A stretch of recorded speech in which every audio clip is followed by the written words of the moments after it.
The job of the artist is to affect people and to pull out of them what they're thinking and how they relate to their world and other people and art and the scenario which it's placed. So that is my job. Besides building, besides finding, besides creating and naming, it is to put it in front of people and tell them what their job is.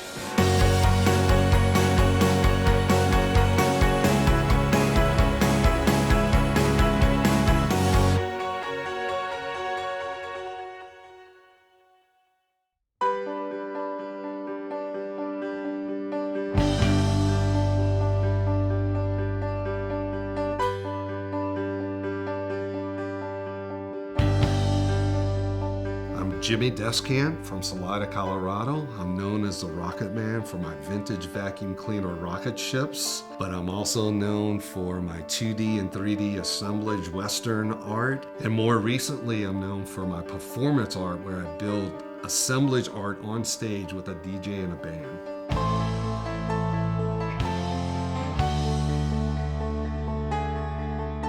So for 15 years, I was a road dog working for bands and recording acts across the globe. And then one day, I found a vintage vacuum cleaner at a flea market in New Orleans, and my life changed on a dime. I became the Rocket Man from building vacuum cleaner rocket ships and thermos rocket ships, things like that. So I quit the road cold turkey, and that's been 17 years as an assemblage artist.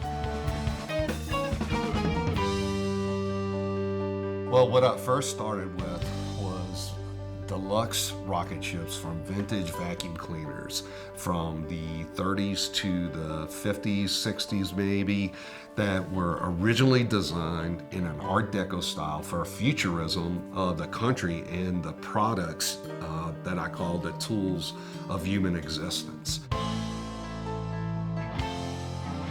Well, first you have to get to the deconstruction part. When I get these big appliances or cars or mechanical equipment, deconstruct it all the way down to the hardware and all the little pieces that I see, because I like to use the hardware to date things and have this vintage look.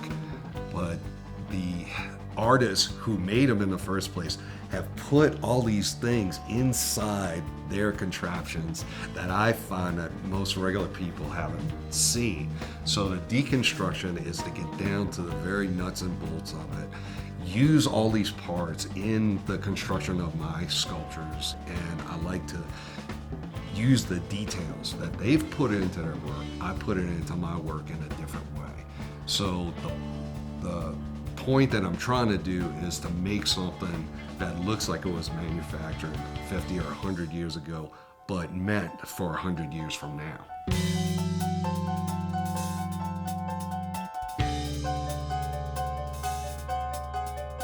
I set up in an alleyway for Art Walk Salida 3 years ago, had a table with raw materials and boards for foregrounds, and I put it as like instant art, 15 minutes. It costs you $50 and $1.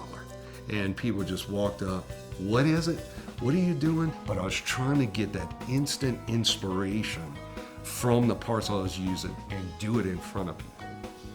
From there, from 15 minutes, then I'd start doing a half an hour kind of thing with a theme. So now I've done a half a dozen of these kind of performances, and I've got it now to where this is one of my favorite things these days, because it's done instantaneously on stage in an hour to 2 hours, and it creates a one-of-a-kind show that the audience is captivated and has a hard time explaining what it is.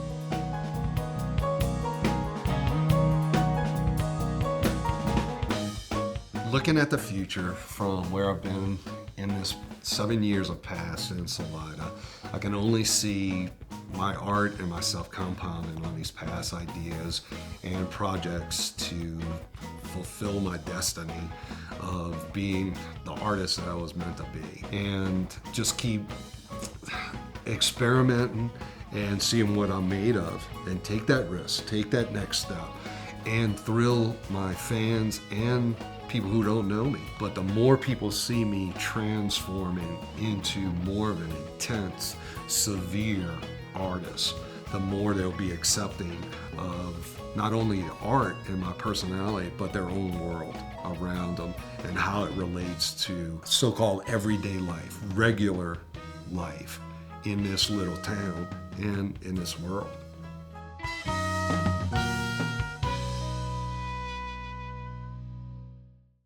This episode of Beyond the Gallery is made possible by Colorado Creative Industries, the Betcher Foundation, and the National Endowment for the Arts.